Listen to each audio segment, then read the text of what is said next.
Dans cette histoire, vous allez découvrir l'étendue de la méchanceté et à quel point donner votre confiance à autrui peut être une grosse erreur, et même si ça concerne votre famille.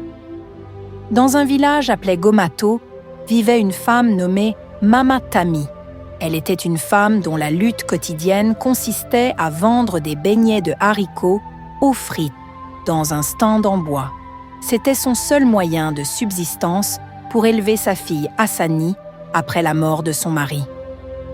Chaque matin, Mama Tami commençait sa routine. Elle moulait les haricots et préparait son stand, avec l'espoir d'une journée plus productive. Elle était une femme infatigable supportant de longues heures sous le soleil brûlant de Gomato. Tout cela, elle le faisait pour sa fille, à qui elle devait payer l'école, et tant d'autres choses.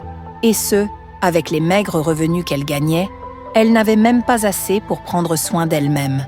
Mais pour elle, sa fille était sa priorité en tout. Le soir, quand elle rentrait dans la petite chambre qu'elle partageait avec sa fille, malgré la fatigue, elle trouvait toujours la force de sourire. Quand sa fille rentrait en joie avec une bonne nouvelle scolaire, avec fierté, elle dit à sa fille, « Ma fille, continue de travailler dur et tu deviendras une bonne fille avec un bon métier. Pourquoi pas avocate ?» Les deux s'exclamaient de rire. On pouvait voir à quel point Mama Tami était contente pour sa fille, et sa fille riait, ses yeux remplis d'émotion, et dit « Maman, ne t'en fais pas un jour. On sortira d'ici, je t'achèterai une grande maison, et on sera heureux ensemble. » Et elle donne un câlin à sa mère. Ces paroles furent le moteur de Mama Tami. Chaque jour, elle répétait ses promesses dans son cœur, tout en travaillant sans relâche. Tous ces sacrifices avaient un but bien précis, assurer un avenir à sa fille, même si cela signifiait souffrir de faim ou supporter de longues heures de labeur. Après des années de travail sans relâche, Hassani obtient son diplôme universitaire et bien vite, elle a commencé à recevoir des offres d'emploi. Elle a commencé à travailler dans une grande entreprise comme superviseur de vente quand elle a annoncé la bonne nouvelle. À sa mère, celui-ci était sans mots.